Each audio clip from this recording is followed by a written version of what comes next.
You know, it's just about a glimmer of an idea that I am not less important than you or more important. We exist in balance. I am a unique human being, and you and everybody here is a unique human being, a combination of heredity and environment over millennia upon millennia that has come together in a unique way in you. Could never have happened before, could never happen again. So it's a balance between that and expressing that uniqueness and bringing that into the world, and also sharing in in humanity and all the human qualities. I'm honored to introduce tonight's program, truly one of the highlights of our fall events calendar. Please join me in welcoming Jamia Wilson and Gloria Steinem.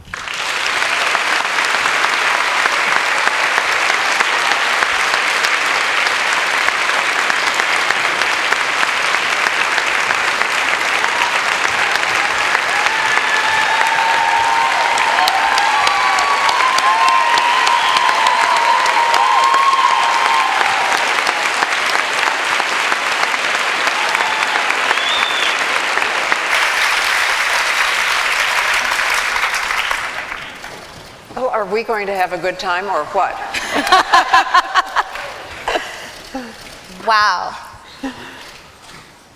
I think I'm a true millennial because as we were peering out of the green room, I took a picture, an USSI, of everyone in this room so that I could show all the feminist love, but also to show anyone who thinks that we have apathy around feminism in the world, or that most people aren't feminists, that we show up and that there was a line wrapped around this street of feminists who came to join this conversation.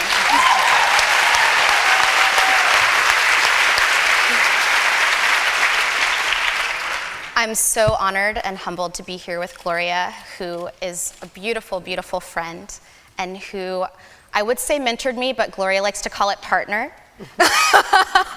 because that is who she is. Someone who really lifts up young people and other people who have less access, less privilege, and I just want to thank you for that. That I really used to be able to say to people, oh, don't meet your idols, but meet Gloria.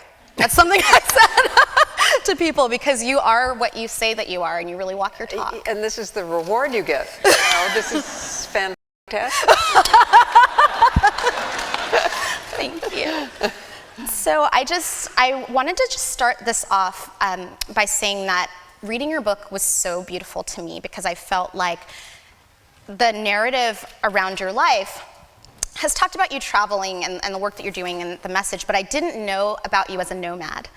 And I grew up as an expat in Saudi Arabia, and they called us global nomads, expat kids. And so that was just something that I thought was really interesting about you, and was curious about what your itinerant lifestyle as a child was like, and how it impacted you doing this work and feeling the urge to go on the road. Mm-hmm. Well, as a child, I both thought it was inevitable in the way you do think that your family is just nature itself, you know. And at the same time, I desperately wanted to live like other kids that I saw in the movies, you know, with a real house and a real school. And a father with a job, because my father was really proud that he didn't have a job, and he didn't wear a hat, by which he meant he worked for himself. So it was both normal and a subject of longing, you know, for something more stable. And actually, when I started this book about being on the road, it didn't start with an essay about my father, because I really was thinking of my wanderings in a movement way, because that's when they started. But as always, you discover things about yourself when you're writing. So I realized that actually, having lived in a house trailer until I was 10, most of the time, really had equipped me for this kind of wandering life. And also that my father worked for himself and didn't have a steady income equipped me to be a freelance writer, you know, which means you don't have a steady income. And I began to see the roots that I had denied. And so The other thing I was thinking about too is when I read this book, which was beautiful, the dedication page. Usually, you know, when you're reading a book, you might already realize that this is going to be a book that's going to take your breath away or bring you back. You're going to read it again, maybe 1 chapter in, 2 chapters in, when they're a really, really good book. But when they're an extraordinary book, like this one, the dedication page already has brought you in. And this dedication page took my breath away. And when I was talking about it with my parents, who love Gloria, my mom's here today with us, looks just like me, so you'll see her. I guess I look just like her. But when I was talking to them about the book, they read it because they wanted to kind of know about the book as well as we were doing this journey. And they were also stunned by the dedication page. And my dad was really struck by it because he has helped support people in the way that the person who you dedicated the book to did. And so I was wondering if you could just read that page to us, because it's gone viral on the internet now because of its power. Okay, wait. We have to find it here. Oh, I have a little dog ear on it. Oh, okay.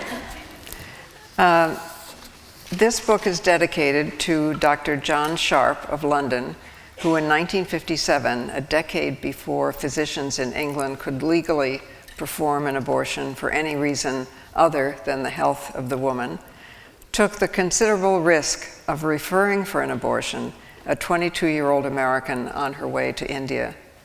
Knowing only that she had broken an engagement at home to seek an unknown fate, he said, "You must promise me 2 things. First, you will not tell anyone my name. Second, you will do what you want to do with your life." Dear Dr. Sharp, I believe you, who knew the law was unjust, would not mind if I say this so long after your death. I've done the best I could with my life. This book is for you.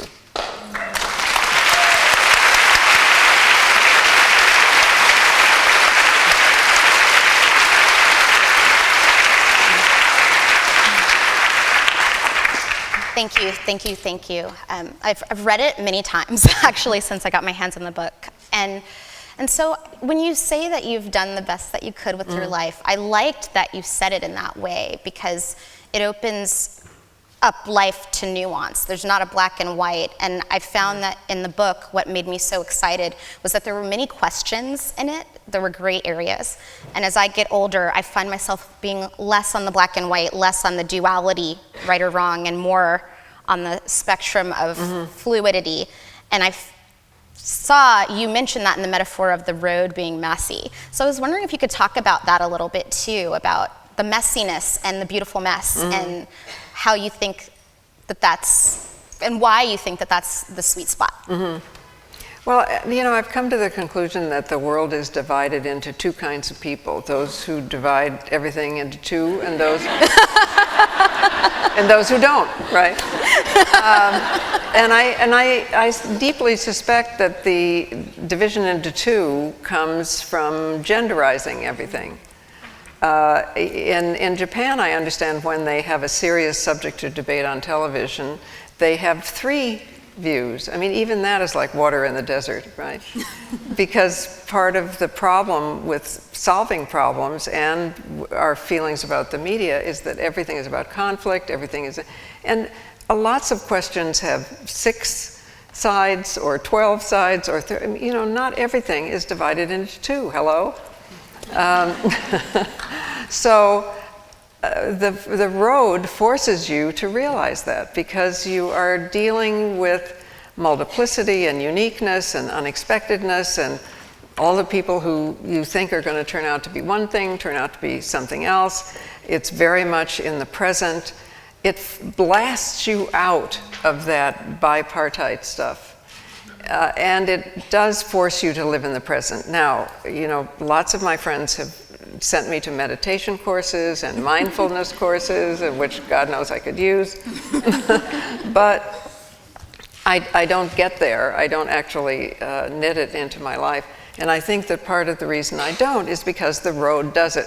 And by road, I mean a road state of mind. You know, you really could have that state of mind whether you travel or not. You know, if you leave your house in the morning open to, you know, whatever is going to happen, all kinds of things do indeed happen. I mean, you know, even at home, my garbage man is my prime political advisor. He's the head. He's the head of his little political organization in Queens, and he knows everything, right? And it's also why, again, I didn't think of this until I was writing the book. I thought, wait a minute, I'm writing an on-the-road book and I don't drive. This might seem odd, you know. But my argument is that if you don't drive, your voyage, your trip begins the moment you leave your door, in that state of mind, you know. So whether it's the subway or you're getting in a taxi, which is really someone's universe, and you talk to that person, you are not in a tin can by yourself. And it's that state of mind, like a bird riding a current, you know, that is the on-the-road state of mind. Now, I never would have known this if I had continued to be what I thought I wanted to be, which is a writer, a watcher, you know. The one thing I didn't ever want to do is speak in public. And I didn't do it until I was in my mid-30s, I think. And right now I'm still, with nerves, losing all my saliva. Doesn't that happen to you? Each tooth gets a little sweater on it. And I owe to the movement the fact that I discovered the magic of us being in the same space, because once the kind of big conflagration of feminism was hitting our brains, I wanted to write about it, and I couldn't get my editors, the editors I'd been working for, to print it. Or if they would, they said, well, if you have an article saying women are equal, then right next to it we'll have to have one saying they're not, in order to be objective.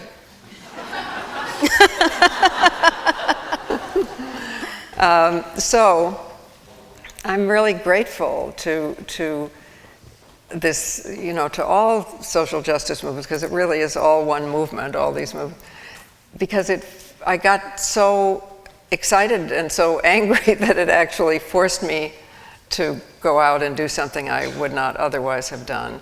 And it allowed me to discover that something happens with all five senses that doesn't happen otherwise. And also, because I was scared out of my wits, I asked a friend of mine to speak with me, Dorothy Pittman Hughes, who was started the first non-sexist multiracial childcare center. In those days, it was all one word, right? All one. And she was fearless. And so we went together, and that worked out well, because, you know, we led different lives. I mean, she had children, she knew about children. Neither was true for me. She is African American, I am European American, or whatever the hell we want to call it, right? And so, you know, we got different audiences, I'm sure. So I don't know, if you just follow both your weakness and your strength, if you know what I mean. Or, well, I really was following my interest, and just let it take you, fear or no, even though I still fear. I've learned that there's magic at the other end. But I think that's a part of your magic, because I was thinking about you and this event we're going to be a part of, and a friend sent an email to a bunch of social justice activists. Like you said, it's one big movement. Even though we work on different things, we all know that we're trying to move to liberation. We're trying to move towards liberation. And she was working as an organizer, but has now become a therapist, because she realized that the deep need in our community was also to help people within, and that she sees her work as undoing aloneness. And when I was reading the book, I loved that you talked about how when you are an itinerant feminist speaker and organizer, that you become a sort of celestial bartender, is how you described it, where people will come to you and tell you their stories, things that might otherwise be stigmatized or that they might not feel comfortable about being open about. And I think, you know, you talking about your fear, I've just been reading tweets about the talks that you've done already on this tour, and people talking about, wow, Gloria Steinem didn't speak publicly until she was in her 30s, or she had fear of speaking. That's something that makes me feel like I can own my voice, own my expertise. So I was wondering if you could talk a little bit about the work that you do in the context of undoing aloneness, because I think that's a big part of what feminism is, at least for me. That's why I join, and that's why I show up every day. Well, it's a deep human need. We're communal animals. And if we are by ourselves for very long, we feel wrong, crazy, impotent. We're not meant to be alone for very long, and especially if we are part of a group that is not spoken of or depicted. Our stories aren't told to the same degree that the dominant stories are told. We especially can feel wrong and alone. So we need talking circles. I mean, I called a chapter Talking Circles just because it's so important, and because I learned that living in India when I first got out of college, and from the Gandhian way of organizing, but I didn't think it applied here. I thought that surely India and the United States were so different, and it was really social justice movements they all come out of talking circles. I mean, whether it is in black churches in the South in the civil rights movement, or whether it is women saying this has happened to me, and 6 others saying it happened to me too, so then that it's political, not just personal, or whether it's the Chinese Revolution speaking bitterness circles. You need that. You absolutely need that. And especially if you're a little bit on the periphery, then you need a place where you are in the center, where you share experiences with other people.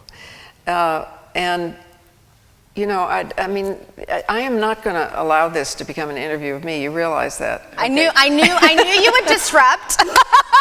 No, but I wonder how you did it, because you had an extraordinarily different childhood, really. I mean, how many Americans grew up in Saudi Arabia, and it's not so easy to make talking circles in Saudi Arabia, I think.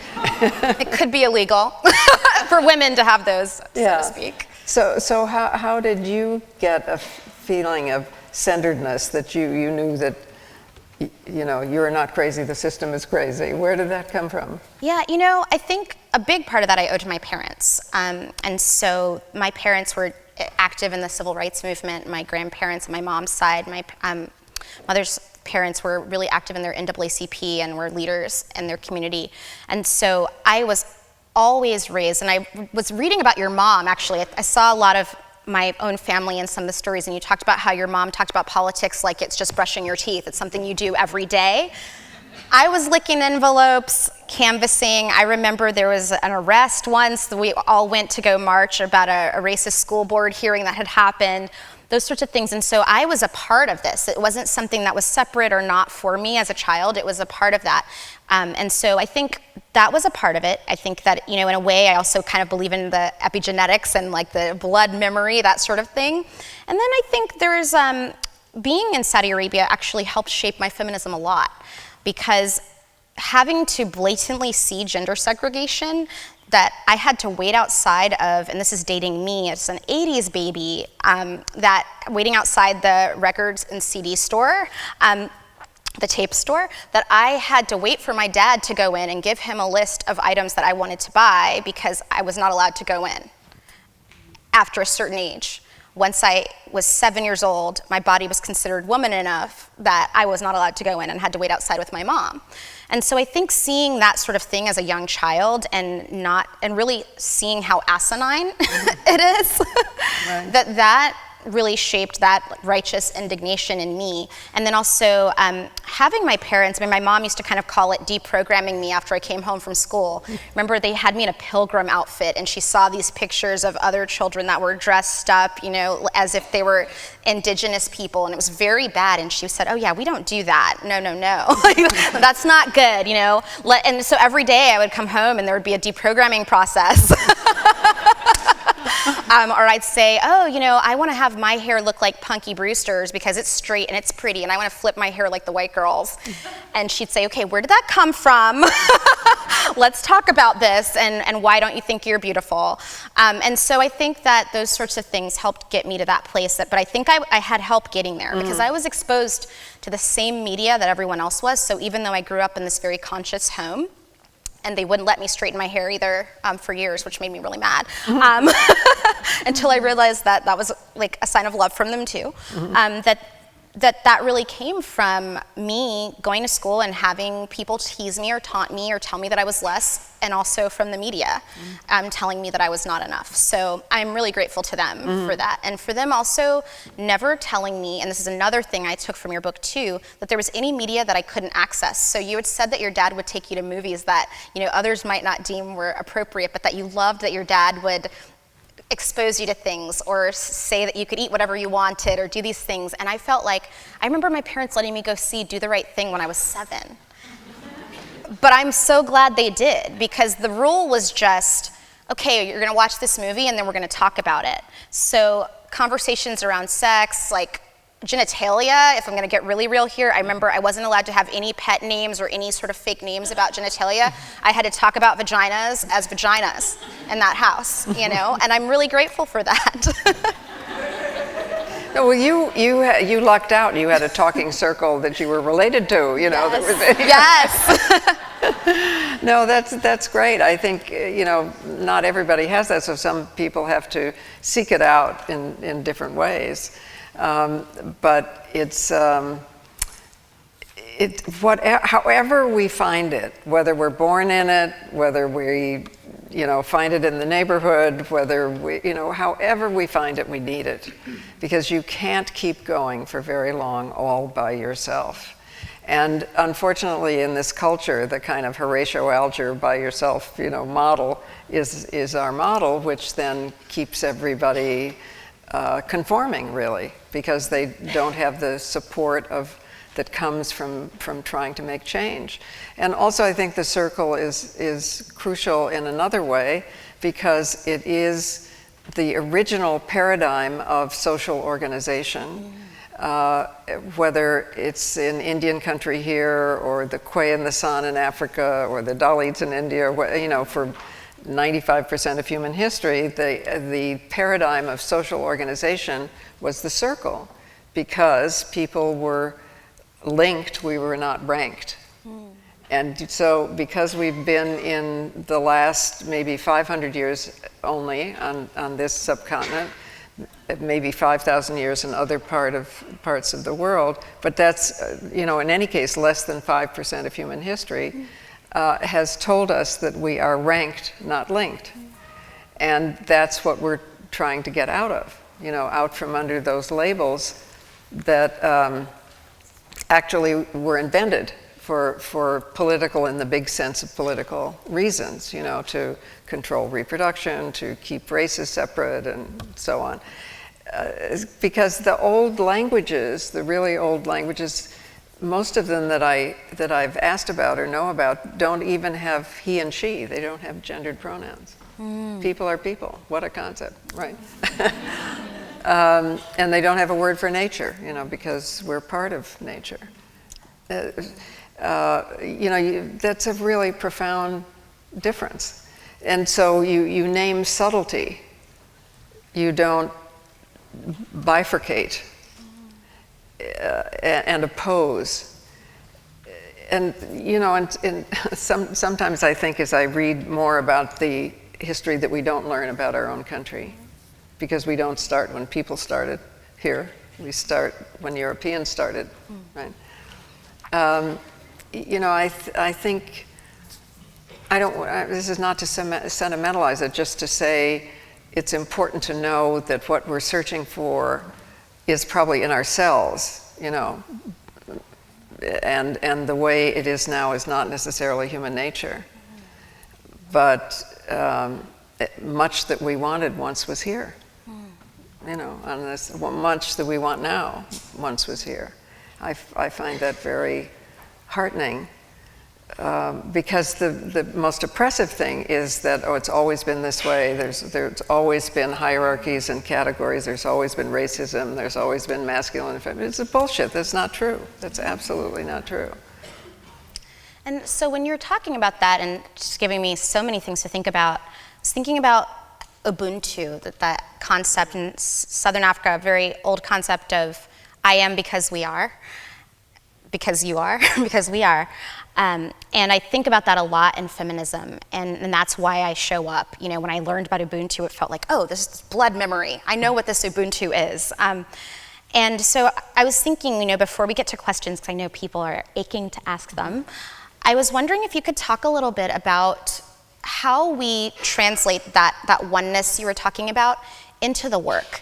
Because I find that when I see schisms, and you know, in my context, a lot of times they happen on Twitter, within the movement, then I see that when we're fragmented, it's actually not because we don't have a similar end goal, but that we have differing theories of change sometimes, or we have different tactics, different power dynamics, and that sort of thing. And you were really able to help me when I was specifically going through a tough time with that. See the article on trashing that had happened years before I was born, to see that this is not new, that Twitter just kind of hasn't happened. Written by Joe Freeman, who some of you remember, right?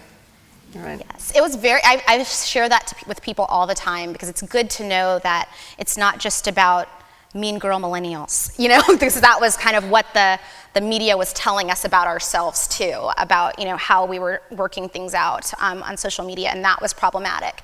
And so I was wondering if you could talk a little bit about that. You know, how do we have differing theories of change? How do we have different tactics? How do we show up as humans in some ways that are not in our highest sometimes, and still get this work done together and be righteous with each other, while recognizing that there will be places where we have schisms?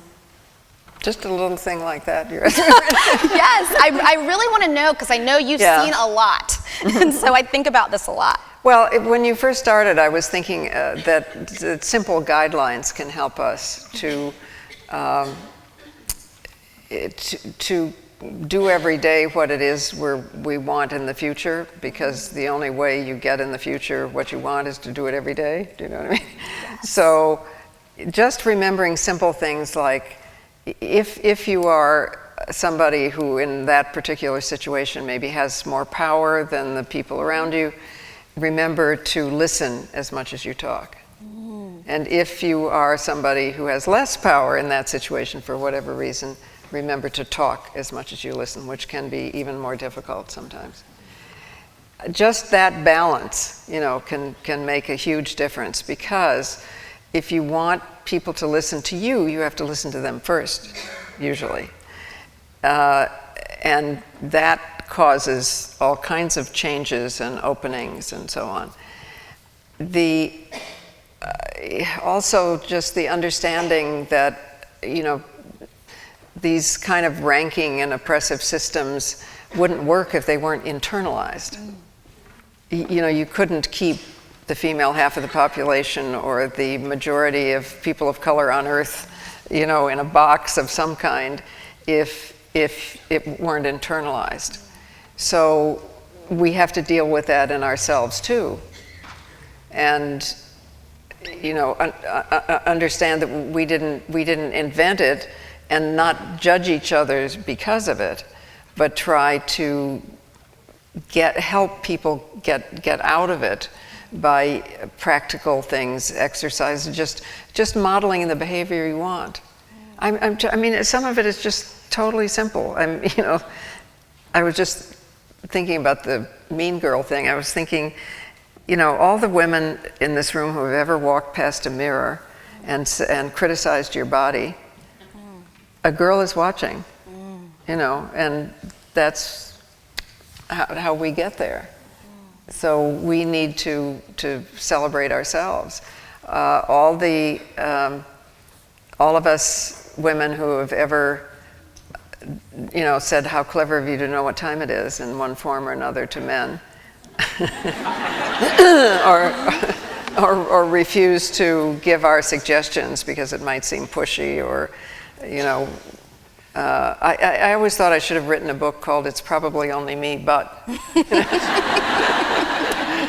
We disqualify our opinions before we say it. Amy Schumer has a brilliant little skit about I'm sorry. Have you seen that?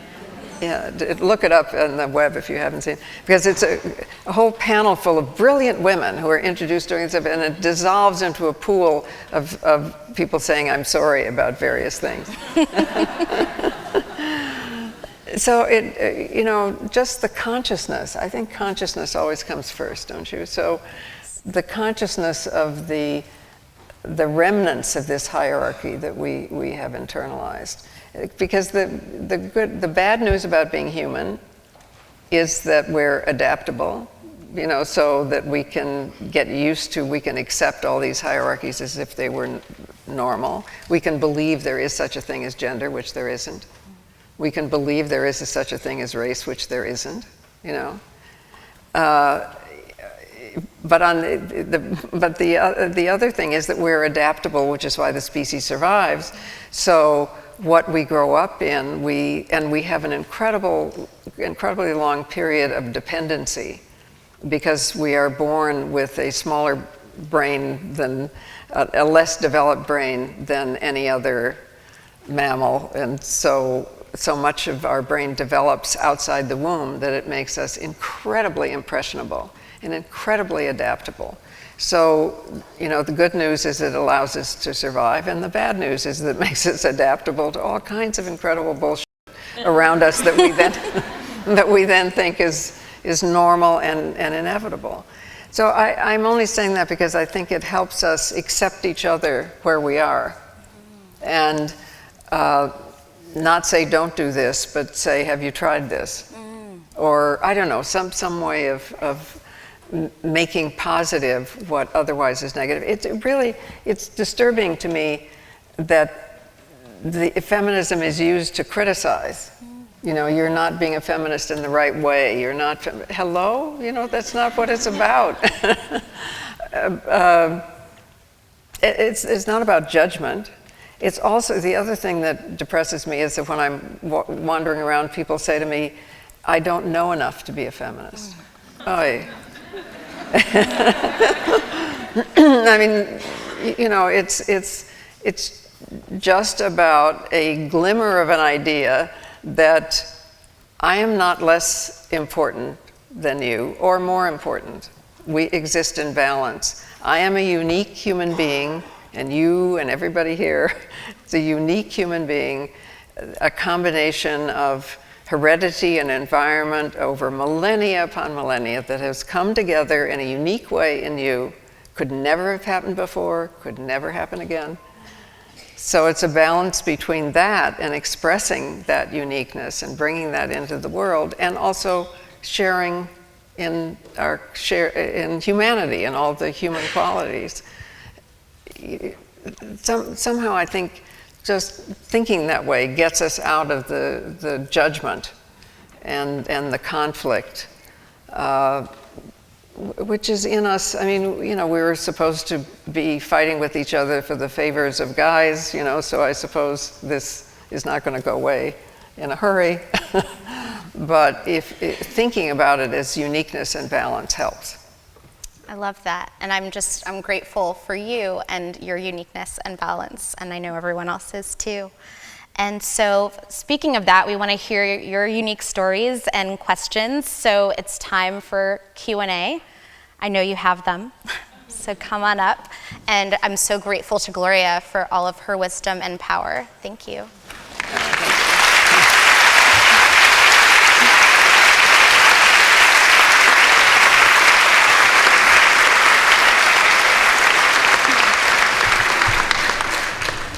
And you don't have to have questions, you can have answers. This would be good. You can have organizing announcements. Well, as a man, I do have a question. Okay.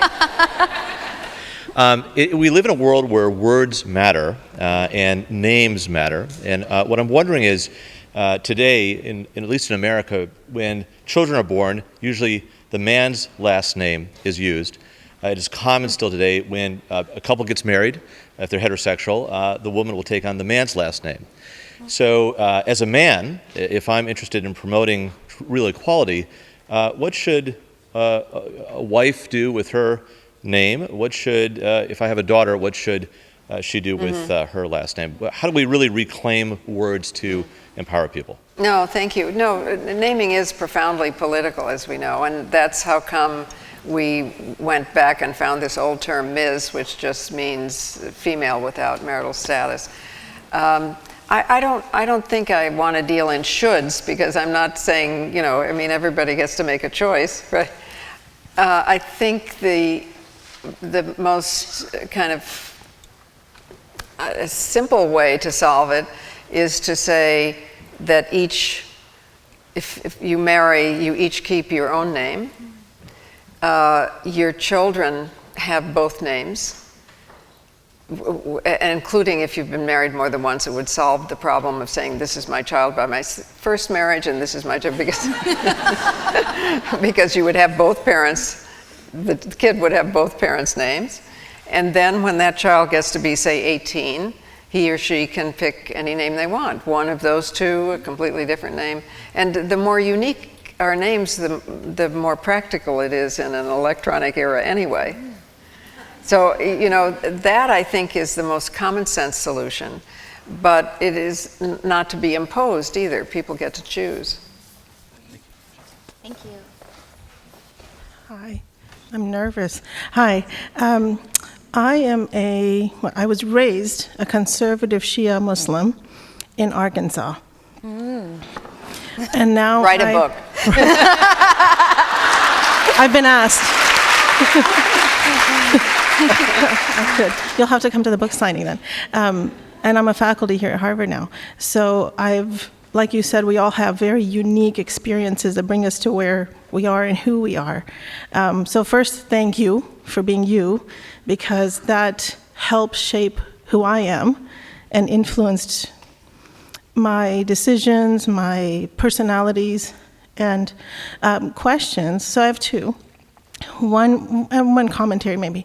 It really troubled me growing up in this environment where actually a lot of females, and it still troubles me, I battle this within the family, who actually, and just culturally, who as females actually support this very, and not I won't even say non-feminist, I'll say human, right? Because there's no gender, no race, non-human equality. And I don't know how many generations or millennia it will take for us to change all of that, but my question is a comment from you, from my 9-year-old daughter, who is sad she couldn't be here today, on how we see the future shaping. I mean, we're shaping the future, but what the 9-year-old can do, who asked me last week, Mommy, why do they say mankind? Why do they leave half of us off? Yeah, we shouldn't be saying mankind. We should be saying humankind. I mean, all the studies that have been done about language show that we actually, if you say mankind, or that's what we envision. So I feel gender biases begin at infancy. Yes, absolutely. And it's entrained from a very young age, and it crosses all cultural and societal boundaries. Now, the Women's Media Center, which is where Jimmy and I met, has put out a massive guide to English language inclusiveness, which is kind of fun. It's fun to read, actually. It's called Unspinning the Spin. And yes. you can find it if you go to the Women's Media Center website. You can find it there, or you can get the whole thing, because language carries our meaning and is absolutely very, very, very important. And this is what your daughter is exactly what gives me hope. Why are we saying mankind? And all over the world, in one form or another, kids say things like, it's not fair. You are not the boss of me. And I always think, yes, that's the whole thing right there. In the crux. Thank you so much. Thank you. Hi.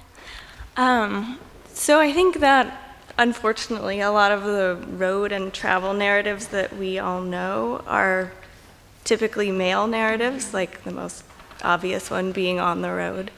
And I was wondering how much, or to what extent, when you were writing this, you were thinking about not only telling your own story, but kind of claiming that type of narrative for women traveling in general. Yeah, no, I was thinking about that because the road has been a male province from the hero's quest through Kerouac. It's really been perceived as a male province. And some of that is real because there are great swaths of the world in which women can't leave their houses even without a male presence or permission. And if they do go off somewhere, they come to a bad end, like Thelma and Louise, or, even, or, Amelia Earhart, So I wanted to claim the road, and I also realized that, because now we can trace genetically the migratory patterns of the past, and it turns out that women have been the travelers more than men. But part of that is because they have married and gone to, there's been a patrilocal system rather than a matrilocal system. But the other thing I discovered in thinking about this is that statistically speaking, the most dangerous place for a woman is at home. She is most likely to be beaten or killed by someone she knows in her own home. So oddly, it's not exactly cheerful, but let's say that the road is safer than home.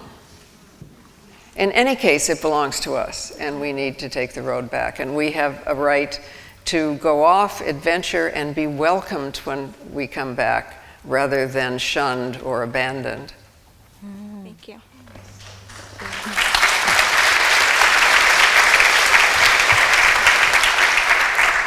Hi, I'm so thrilled to be here asking you this question. My childhood was the opposite of yours because our family had a candy store with ice cream, coffee. We opened it 7 days a week, 5:30 in the morning, closed it at 10 at night. But the world came to us. And what happened in this candy store was people came and debated politics and policy and had such fierce arguments that, I would be afraid that my father and his best friend would break up because they argued so much. But everybody came back and everybody really loved each other, but differed. And I so mourn the loss of that kind of discourse now with people that don't agree with me. And I'm wondering, where you think that went and how we can find it again. First of all, you should write. The candy store. Don't you already want to be part of the candy store? Unlimited ice cream, yeah. And I think we seek candy stores in our lives. Those are the talking circles. We need them. We need to create them if they're not part of our lives. And maybe we're feeling the loss of them partly because of the web and of the impersonality of the way we communicate. It's been true for a long time, but it's certainly multiplied because of the web. So I just think we need to keep remembering that as wonderful as all that is, and it's maybe especially wonderful for women because you can get information in safety and find each other and so on. It still is not the same as being together with all five senses in the candy store. With people with whom you don't agree. Yes, whether you agree or disagree, you're there with all the famous oxytocin, the hormone that allows you to empathize. It's what we're flooded with when we hold a baby, and men too.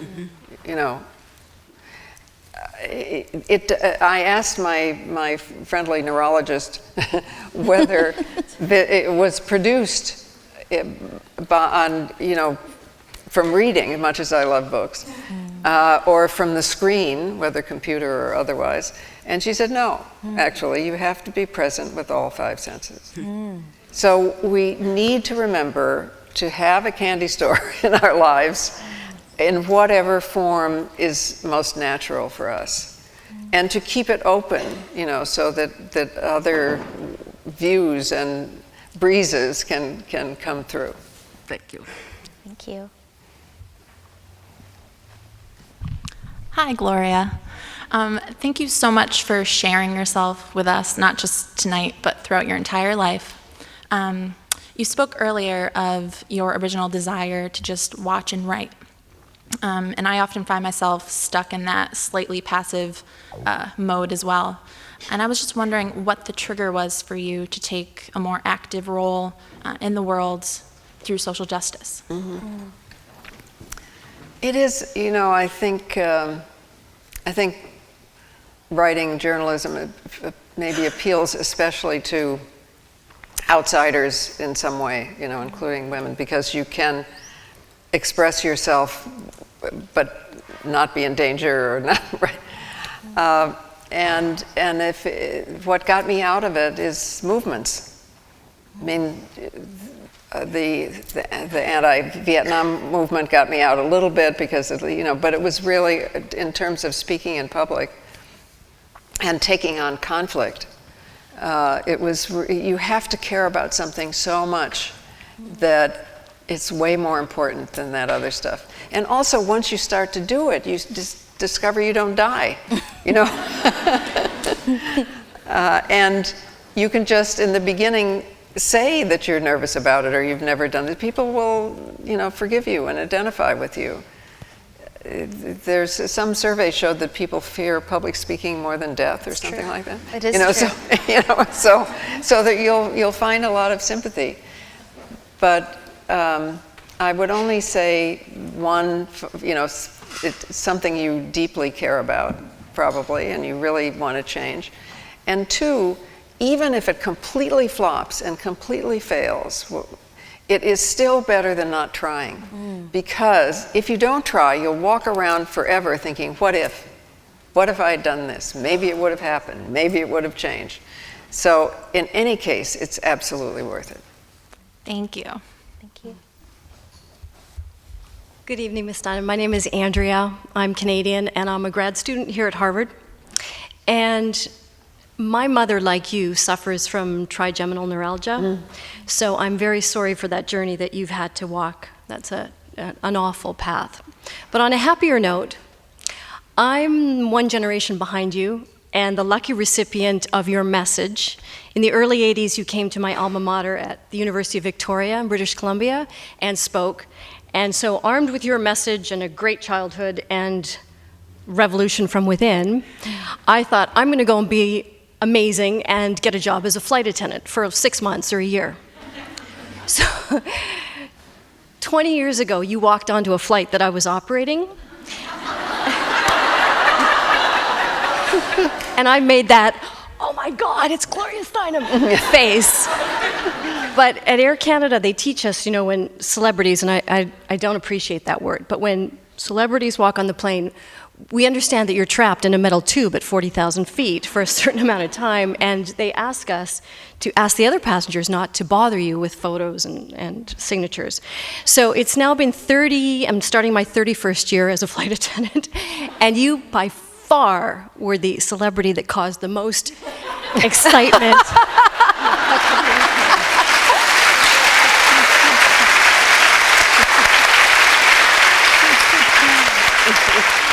So my question to you is about celebrities, and I know that you've met amazing people along your journey, but could you please share with us what it was like when you met Miss Piggy? For those of you who don't know, Miss Piggy was given an award at the Brooklyn Museum by, did you see it? It was probably all over the web, no? Yeah, okay.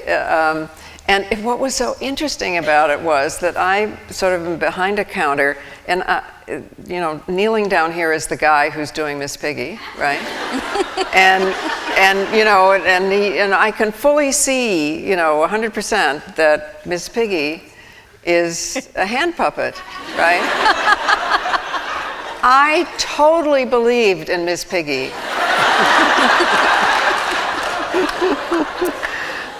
It's a miracle, and Kermit I was sitting in a chair next to Kermit, and also I could see the guy, and I totally believed in Kermit, and that is the amazing quality, right, of, the imagination. that is a real person. They have created real people. But I'm so glad to see you. I just want to say that flight attendants, or stewardesses, as we called you when we like first that started, word, yeah, even though it's... have been my flying girlfriends for all these years, and have sneaked meals out of first class and said, you know, and let me lie down on the 3 across by taking the arms out of the 3 across seats. And I've learned, there's a lot about, a whole practically chapter about flight attendants in here, because it's been so important.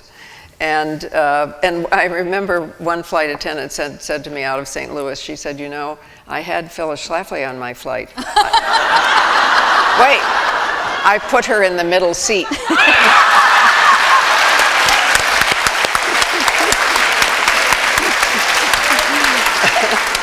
So, you know, Gandhi always said that if you do something that people care about, the people will take care of you. Flight attendants have made that come true. Well, I appreciate you were sitting in 4A, and I'll never forget that. So.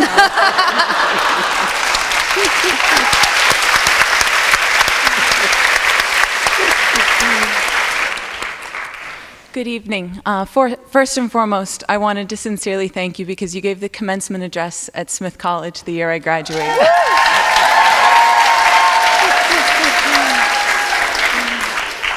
And in all sincerity, knowing that you believed in us has given me a lot of courage over the years, and it really meant a lot to me.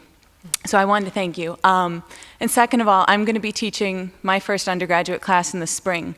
So I was hoping to solicit from you tonight some words of wisdom to pass on to my students, and what would you say to young people today to make them the best humans that they can be?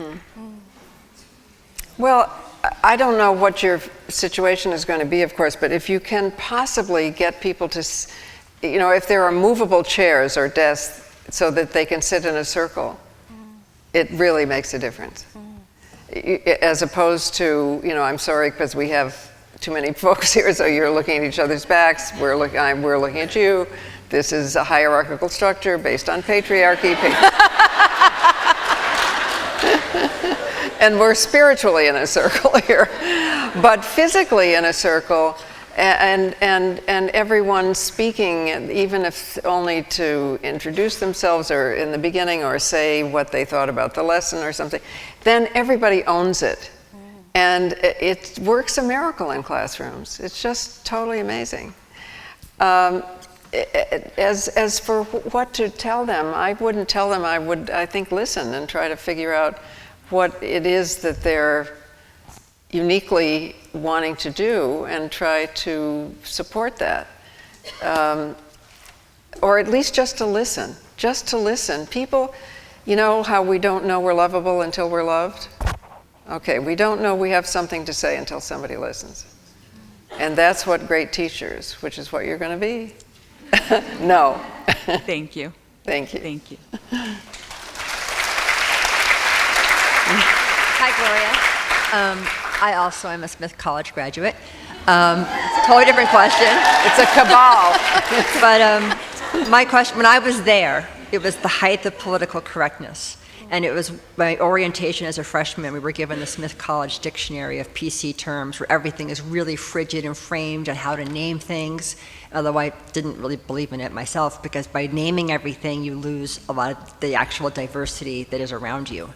And what I learned during my years there in studying feminism and doing all kinds of stuff, and yes, we did read you in some of the classes, was that within feminism, there is a lot of divisiveness between like an African American woman's exposure versus a different exposure versus somebody who's not American. Or it became, instead of a unifying force, it became more splintered as you went down, and it was almost not uniforming because everyone had a different experience. And what I found really wonderful, and always have found wonderful about your work and what you do, is that you keep it at this level of what it's all for us. And I wanted to ask you how to deal with people who are growing up and educated in this sort of like a level of divisiveness and awareness at the same time, to acknowledge the difference, but also be in the union of the movement. Mm-hmm.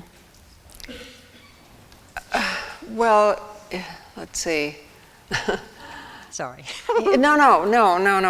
I think what helps is to work on something practical together, something that you all want.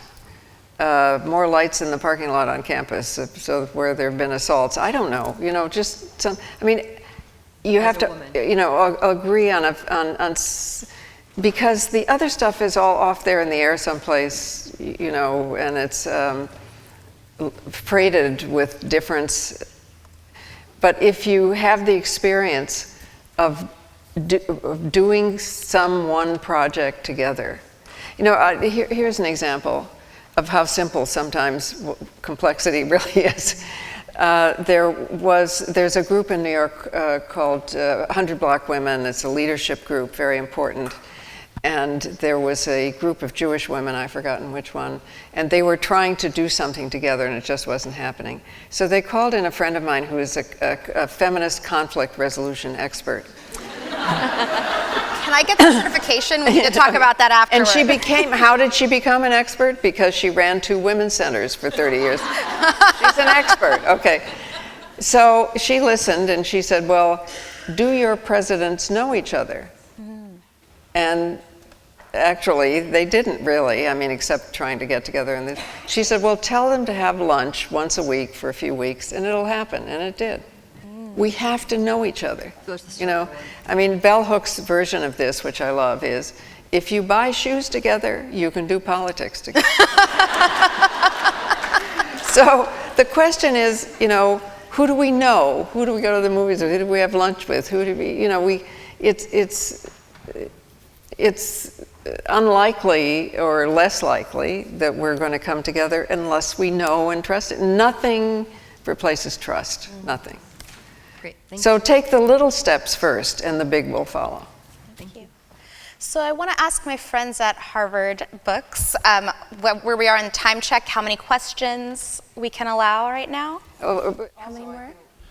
We can do the next 3 or 4 in the line here. Thank you so much.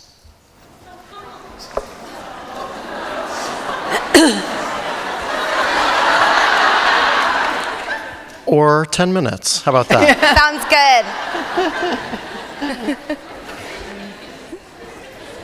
Hi. So I'm a feminist. Yeah, yay. Okay. What did you say? I'm a feminist. Oh, I'm a feminist. And I find myself really frustrated a lot of the time because, like you said, it seems like feminism oftentimes sort of argues within itself. And I also feel like there are so many people arguing to say that this thing is feminist, and then just as many people saying, oh wait, no, it's not actually feminist at all. And oftentimes I don't really know what to do, and I don't really know what to think and what to feel. And I also feel like we've sort of settled into the system and decided to try and work within it instead of imagining a whole brand new one. And so I just wonder what you think sort of feminism should be doing today, and what maybe we're doing right and what maybe we're doing wrong. I haven't a clue. Do what you love.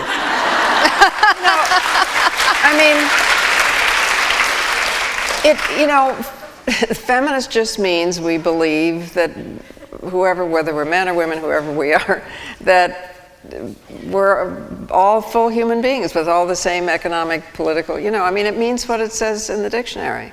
So it is, and it's not the only word. Womanist is a great word. Women's liberationist is a great word. Mujerista is a great word. There are no shoulds. There are no shoulds. And can you give me a particular situation? Maybe between the two of us we can... Yeah, for example, we've been talking a lot in a class I'm taking right now about women in the workforce and sort of how a lot of women are opting out and choosing to go home and take care of the kids.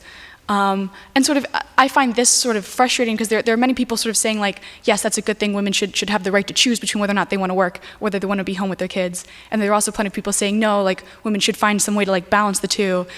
But for me, I don't want either one of those things. I don't want to work 60-hour weeks, but not because I want to be home with a kid. Just because I don't want to work 60-hour weeks. And so I just feel is there some way, why can't we just reimagine that system altogether?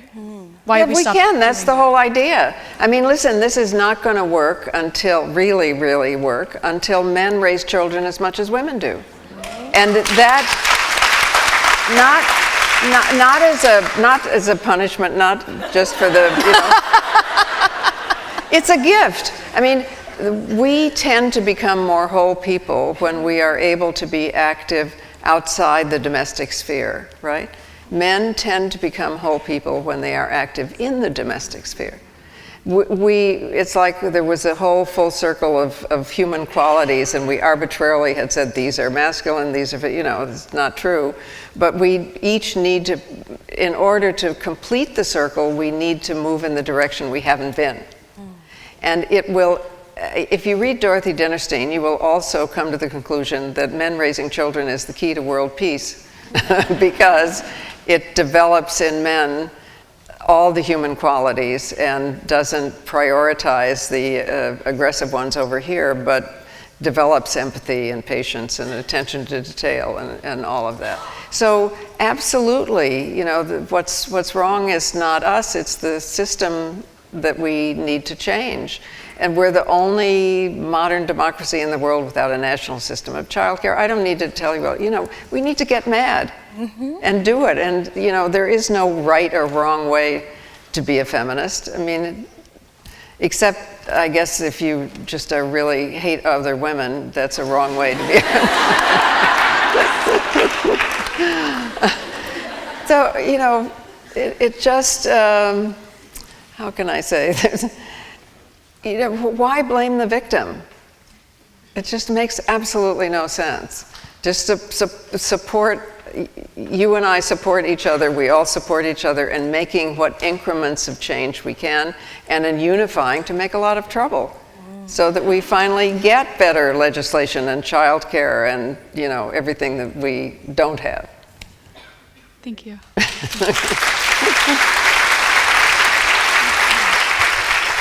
Hi, Gloria. My name's Marianne. I did want to ask you, tonight I'm hearing a language of listening, of trying to be more partnering perhaps with our colleagues or with people, other women. And yet that's the area where I'm finding a struggle with coming from a perspective with other women of being more supportive of each other rather than in a mentoring, coming from the perspective of being less judgmental. So have you noticed, do you have any ideas on how to maybe lessen some of that? We also are fighting some of the battles with equal pay, with equal for women and promotions and so forth. Some things that were originally part of the women's movement, I believe, way back when. Did you think that it would get to the explosion that it is now, and do you have any suggestions on how to kind of talk to each other? Well, if any of us is going to move forward, we probably can't do it by ourselves, right? Okay, take equal pay, all right. The one thing we know is how much we're earning. In New York State, we had to pass an equal pay Freedom of Speech Act in order to be able to tell each other what we earn without losing our jobs. How crazy is that? We can tell each other what we earn in order to compare and move forward. We won't be able to do it by ourselves. So it's hard to think of, there are some things we can do in total isolation, but not very many. And the internal criticism problem comes from, eons of being told that we're competing for the favor of El Exigente up here, and there's only one favor, and so we have to compete with each other. But the fact is, if we unify, we can overcome El Exigente, transform El Exigente, earn as much as he, it just doesn't happen unless we do it usually with at least more than one person and with a group. Once we see our self-interest in each other and our celebration, it really makes me happy every time I see the cop on 42nd Street who's directing all the trucks and the cops and the so on, and she looks at me crossing and she says, "Give him hell, honey." And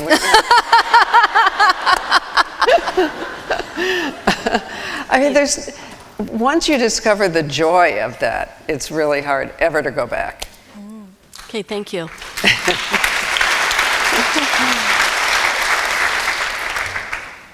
Hi, Gloria. I'm another Smithy. I actually met you right before my graduation. We had tea with Carol Christ. You probably don't remember me.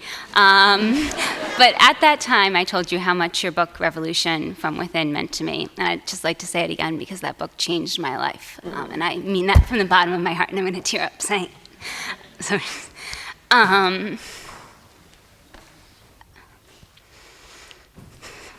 don't worry about. Okay, I'm sorry. Listen. I didn't get enough sleep last night. Okay.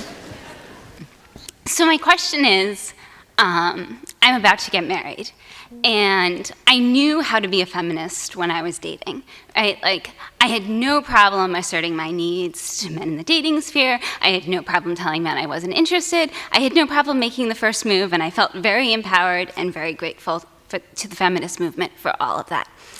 And I'm about to get married, and I feel this fear of entering into this institution that is traditionally very patriarchal.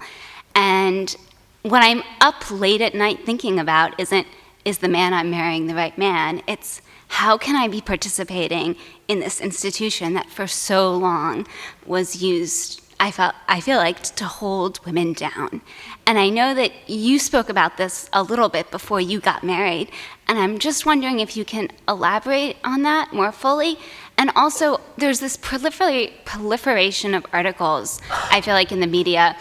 Anne-Marie Slaughter writing about women can't have it all. There was an article today in the New York Times about in households today, even when both parents work, women still do the majority of the housework, and just how to create a feminist marriage in a personal way, not in, obviously we need great political change so that men, are active and participating in family life as a whole, and that we have paternity leave. And that's on a political level, but on a personal level, if you can just speak to that. Well, we were once having this discussion just like we are now, just like you're saying, and I was having a hard time answering because I'm not living in that situation. And a woman rose up in the audience and she said, "Okay, pretend you are living with another woman. How would you divide the housework and the childcare?" And then she waited a minute and she said, "Now don't lower your standards."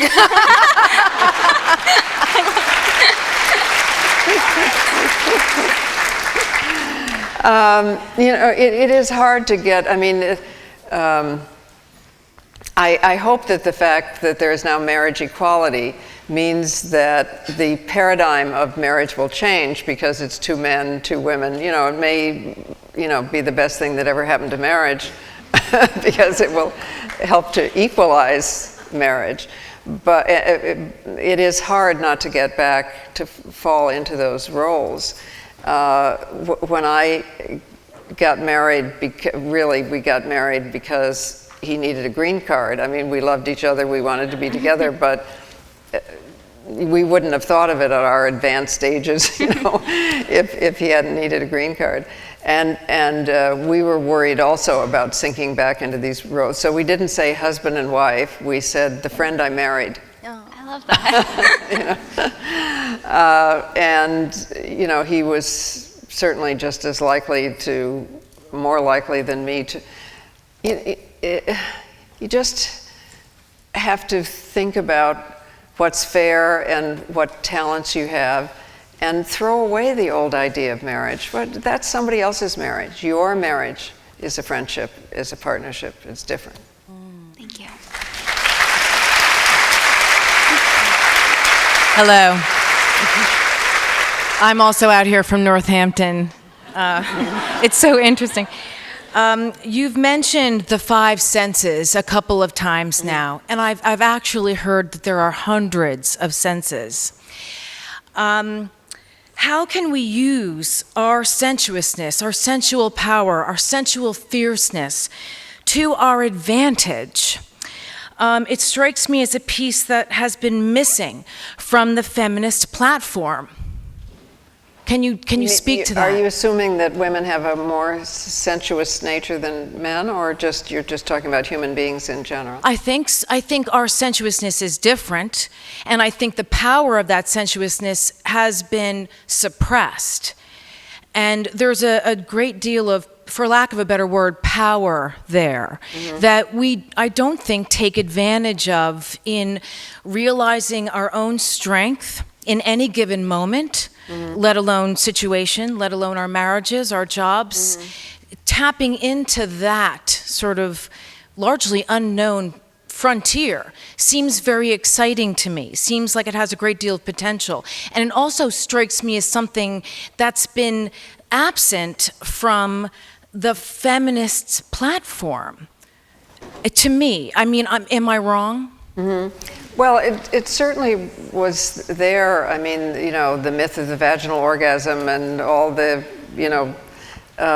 sexuality, sensuality. I don't know. Do you think it's been absent in? I mean, I think, I remember in grad school, and now I'm like, oh, I cannot remember all my theory, but I remember reading a book on corporeal feminism, and so there was a conversation about the body, and so I was a part of these consciousness raising groups, which I feel that your generation gave us, that the talking circles, where a feminist theologian from Harvard Divinity School was actually leading women in embodiment, and looking at embodiment in terms of how we claimed our spiritual authority.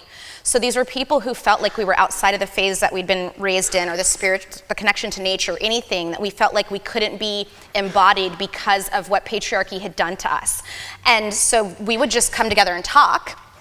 But in the year after being in that circle, my life completely shifted, and there was almost something different about how I showed up in the world and things that were happening in my life. So I do think that, I think it transcends gender, but I think that because of the way that our gender, it's like I'm thinking about Irigere right now, like a gender that is not the one. That learning that I have had about gender made me feel like I couldn't be in this body presently. And so one of the activities we did in that, which I thought was a very feminist activity actually, was to bring a picture of ourselves in the last moment when we felt completely embodied, completely in our spirit, and completely free as women.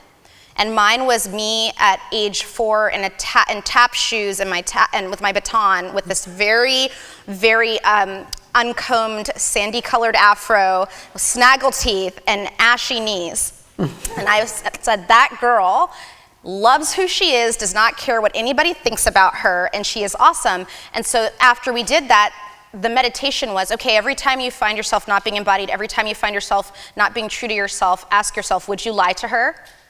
Would you say bad things to her? Would you shame her body? Would you shame her? And I always bring her up.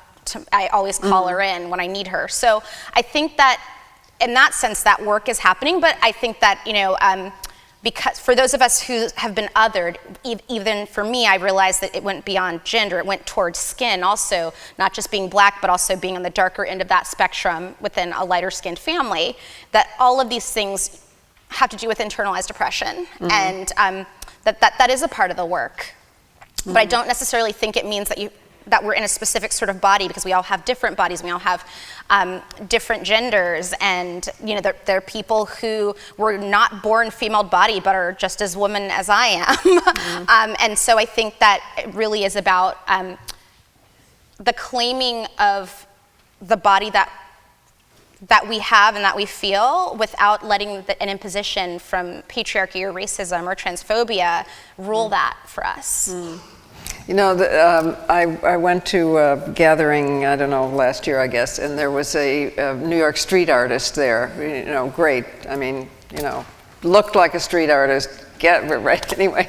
So she gave me a ring that was a clitoris. Oh, I love it. Yeah. Penelope Jones? Yeah. Yes, right. I love that. Which you can get in gold and silver. You can find it on the web. And it looks like a cricket, because the clitoris is actually, a clitoral body is much bigger than we think, it is, because it's under the skin and so on. And so we took photographs with our clitoris rings, which I think was all over the web and so on. And Very the bonding. sales spiked after you did that, by the way. I know several people with them, and I'm saving up for mine. And I have to say, it did remind me that women have the only organ that has no purpose other than pleasure. 5,000 nerve endings. Only for pleasure. I leave it there. Thank you. Thank you. Thank you. Hi, first I'd like to thank you for everything you have done for women and the women's movement over many, many years. Thank you so very much for that.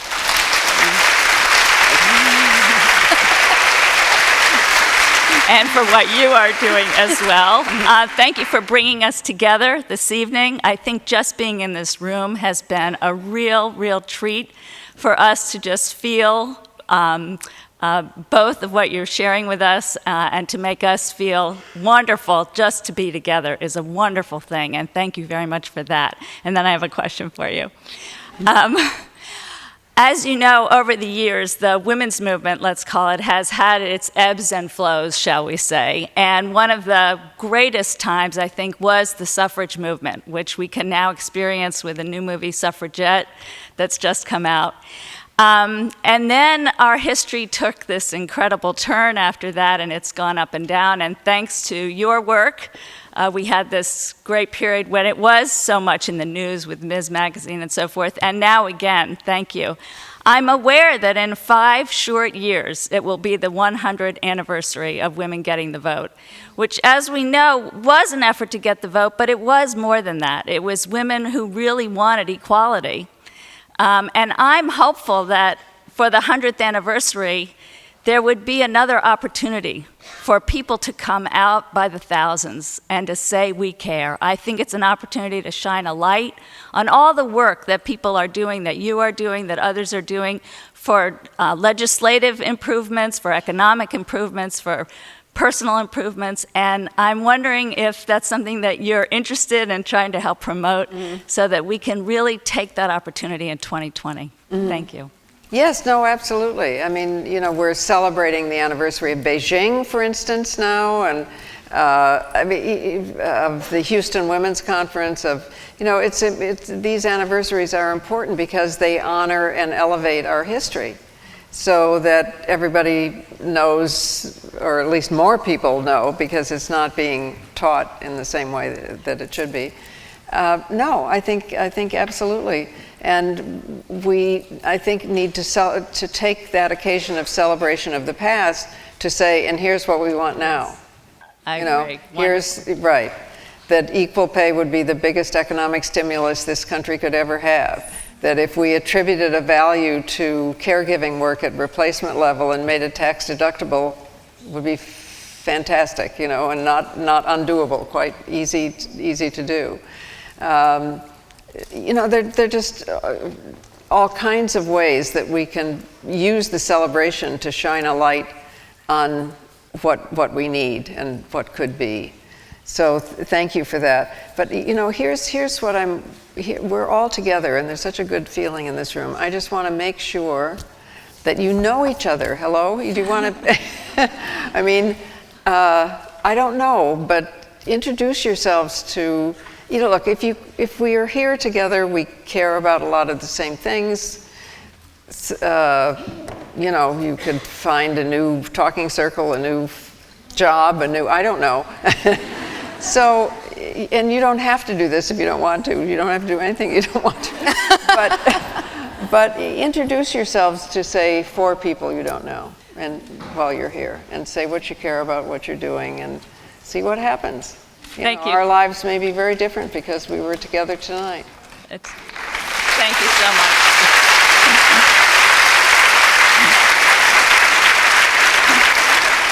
Isn't it funny? The only set of illnesses where we don't get in there early and try to treat them effectively are brain-related illnesses. Defies logic